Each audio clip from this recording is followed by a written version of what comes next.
another episode of No Gray Areas with Sazzy. Yay! All right, I have a guest in the building, but you get to know her, okay?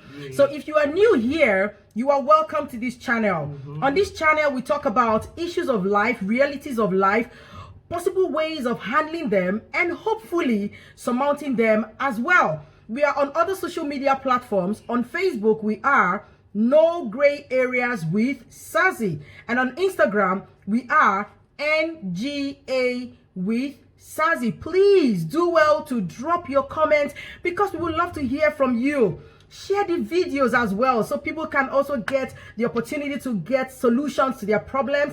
And like the video. It's very important to us. Thank you so much for coming here. I'm sure you have no dull moment here. Now, with me is the one and only gorgeous Reverend First Lady, Reverend Gina Tari Hudson Ekiyo. Yay! Thank you for coming here. Hello. She is the wife to the senior pastor of the Rest Place Church of God Mission International. The reason why she is here, you will get to know, because the question for this week is kind of juicy and we'll read it so you understand why she's here. Okay, the question is here and it reads thus. Hello, Sazzy. Why do some women neglect their physical appealing appearance after marriage, especially pastors' wives? So now you know why she's here. I was thinking about it, like who else who fits these shoes to really talk about the whys, you know, and probably look for solutions on how to resolve it and give the advice for us to do better as pastors' wives. So I thought about her, and that's the reason why she's here. Right, so First Lady, welcome back again. And we want to know why, from the question that we have already, why women neglect their physical appealing appearance. It's very important for people to know this. And like I said, I personally believe that it's not just about pastors' wives. It has to do with women generally. Sometimes we have found ourselves in this position where we forget ourselves. We get lost in the crowd. We get lost in the busyness of life, and we forget that we actually exist and we don't take care of ourselves. So it's not just about pastors' wives here, but women generally. So what do we do? How? Why do these things happen? And how do we handle them? So let's start from there. Okay, so I'm just going to pick out 4 points amongst many others that I can, really see and discuss right now. Many women in society play a lot of roles that stretch them to a point of being out of balance with certain areas in their lives. It could be the role of being a wife, could be overwhelming for some new brides.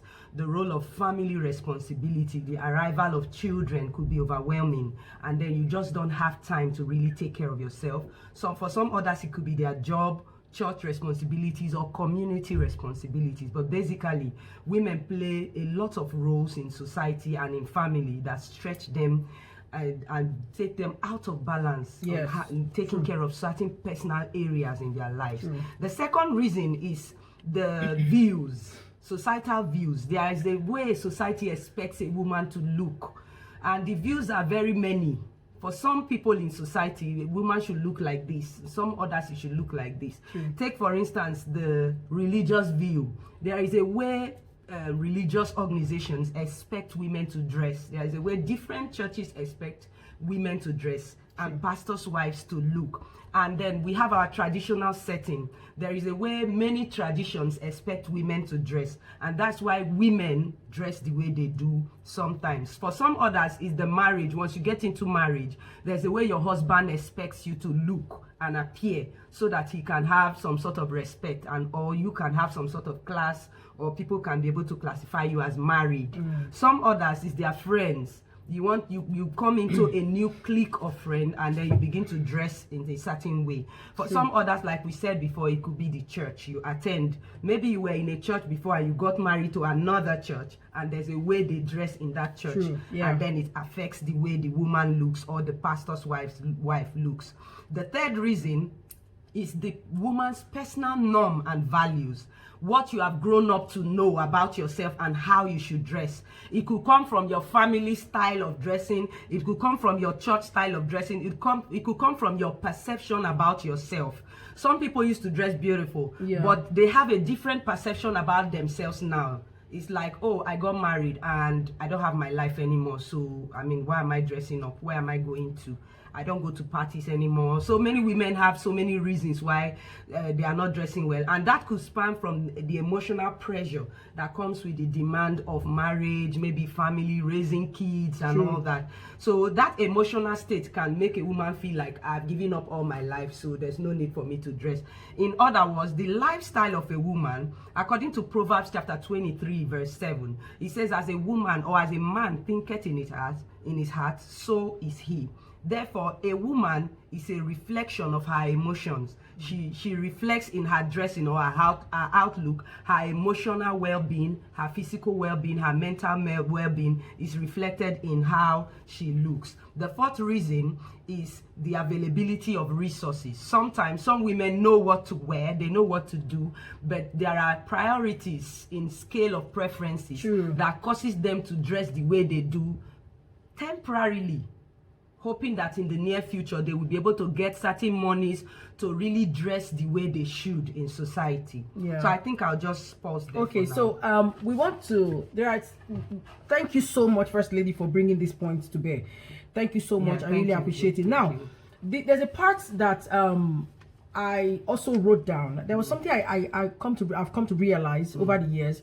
We put so much energy into getting prepared for the wedding day, the big day. We put so much effort. Now you get your makeup artist, you pick a wedding dress, everything is planned, everything is arranged, and suddenly you are married. You feel, okay, what else? I'm married, so there's no need for me to look good anymore, to do all that anymore. Why is it that women sometimes feel that way?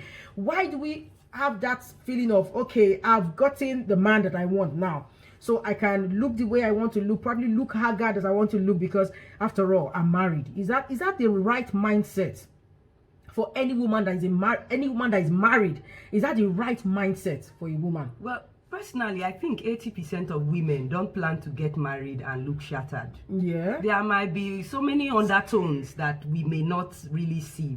I've talked with so many young women who just got married, and I've come to the realization that most of them prepare for the wedding, like she said, much more than the marriage. And I've always told them, wedding and marriage are two different things. They are not the same. They have no relationship. Exactly. Wedding is an occasion. Exactly. Marriage is a lifestyle and an existence of its own that is forever. But wedding is an occasion. Not 24 it's not even 24 hours. Even, like it's maybe less than 6 hours.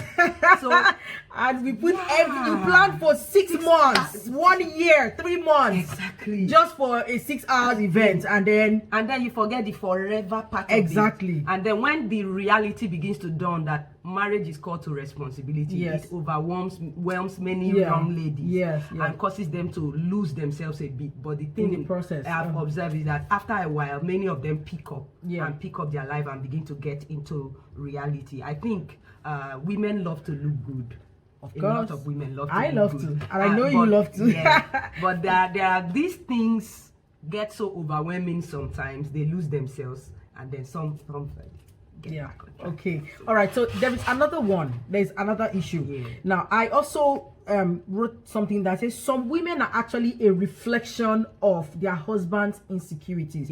And I realized that you talked about it. You know, what their husbands expect of them, the way their husbands want them to dress. You understand? So what can a woman do in situations like this?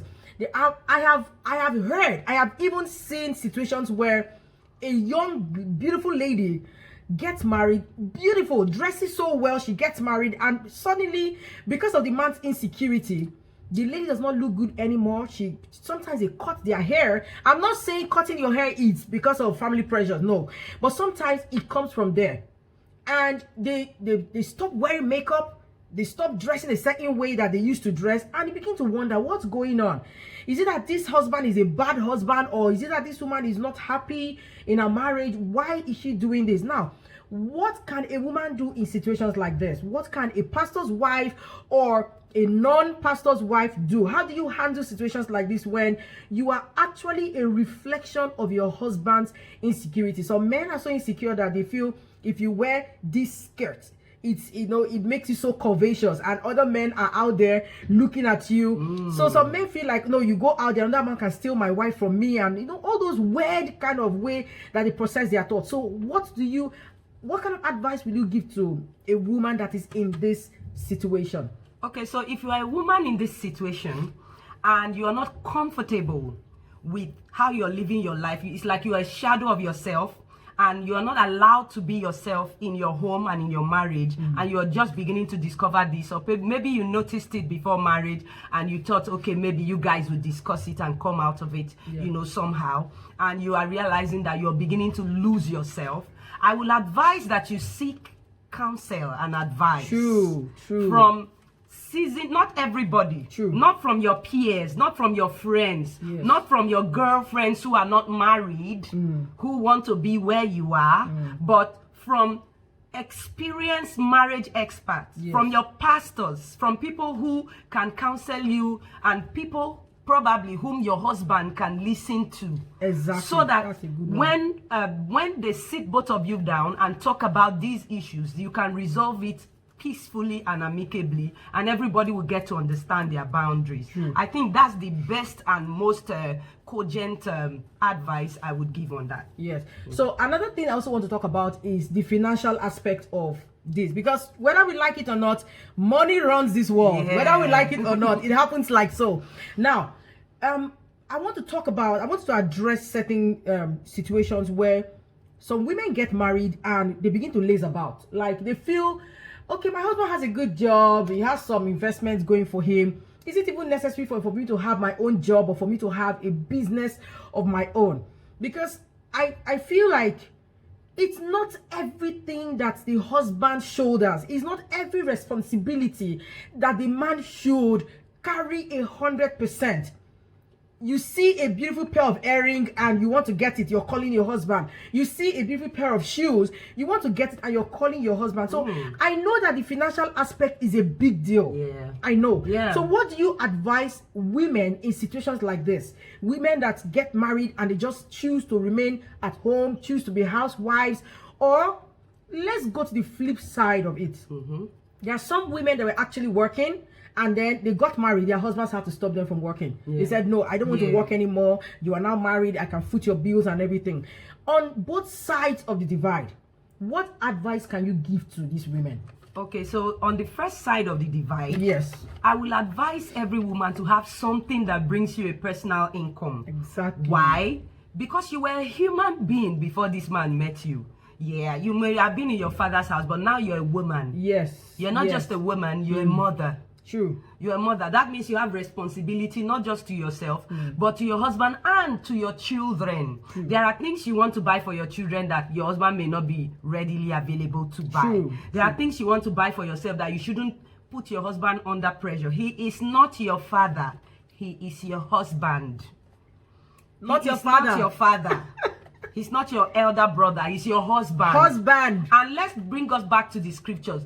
Bible calls the woman the helpmeet. You are the help. You are the assistant. You are not a liability. You are sent there to advance the man. So you're an asset. You're an asset. You are the helper of the man. That's who you are. You are the helper. A helper cannot sit down and expect. A helper is someone that gives, that supports. You can give emotional support, physical support, but most importantly, you can give financial support by having some monies that you can make by yourself. For some other women on the other side, whose husbands have advised you to stay home, now God has been so merciful to women that businesses are going on online. You know, like right now, you can do your business online right there on your phone. You can do a business on your phone. You can be an influencer. There are many things you can do sitting at home and making your money. Your money is hitting your account right there at home. So I believe that anything is possible, and I believe that women are smart people. Of course. And just to add to it, communication is very important. Yeah. And I believe the 21st century man, these days, men allow their wives to actually do things. Yeah.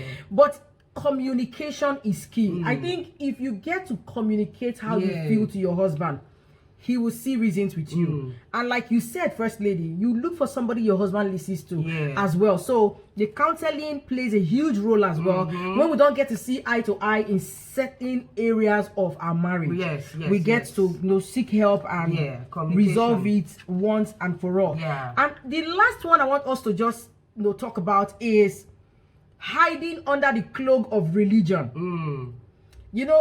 Especially pastors' wives. A lot of them get to feel, oh, I'm a Christian, and as a believer, you are there's this expectation people have of a pastor's wife. There's a certain way they want pastor's wife to look, to dress, to talk, to act. Now a lot of them are hiding under that cloak of religion, and then they are looking poorly and shabbily dressed. They don't look presentable. When you see the pastors, you begin to wonder why. And the pastor is looking really swanky, really good. And this woman is just like a drag. They are just dragging you. It doesn't really look good. So what do we say to pastors' wives or women that hide under that cloak of religion? Oh, because I'm a Christian, I can't dress that way. I can't even make a good hair. I don't understand where this is coming from, really. So you are a seasoned senior pastor's wife. So what will you say to women that hide under the cloak of religion? Okay, so women, whether you are a pastor's wife or you are a woman, you are a representative of your family. True. Your appearance tells the world that you are either okay or you are not okay. True. The way you appear tells the world that her husband is taking care of her, or her husband is not taking care of her. Now, this one is aside finance. I know that there are places where finance might be the issue. But first of all, if you have two clothes, you can iron it and wear it well. Appearance affects success in anything. You have to dress in preparation for where you are headed. I agree. As a pastor's wife, I don't think you represent yourself and your family alone. I think you represent a whole church and a whole community. When you appear, let them know that the church has appeared and the church is good. You see, when Jesus wore clothes, his apparel, they say, was made of the finest linens. And the style of sewing was such that you wouldn't find any seam on the body. That means quality. So if we are following Christ, then we should exude some sort of quality in our appearance and outlook. Now, the woman that broke the alabaster box before Jesus' feet broke 1 year's rent wage, which is very expensive. It means that kind of woman who can save and have 1 year's wage enough to break like that was a woman who had quality appearance to her. She had class. She had class. She wasn't any low class, and she submitted her whole self to God. So you can be good and submit. I know you will say to me the scripture that God looks on the heart, not on the outward appearance. But if you want to buy fruits, I would prefer to buy fruit in a place that they have a clean, they have shown me that their environment is clean. That's first impression. And as a pastor's wife or a woman, you never get the second opportunity to make the first impression. Let people, you see, when you walk into a place as a pastor's wife, people judge you within the first 4 seconds that you walk in. They just judge you by the way you look. And then immediately they decide how to address you. The moment you walk in, it just tells them, people's brain begin to wander. And then from there, they assess you. I was just telling my friend Sarah recently that I walked into a place, they say, this is my pastor's wife. And then they size me from up down. Size you up like, they want to check whether I'm qualified, do I suit the status and all that. So it's not just pastors' wives, but many women have found themselves in this place as a result of how they dress. So what you wear does not necessarily define you as a person, but it is a reflection of how you feel about yourself. So make sure you feel good inside and let it reflect on the outside. Good. So feeling good inside reflects outside.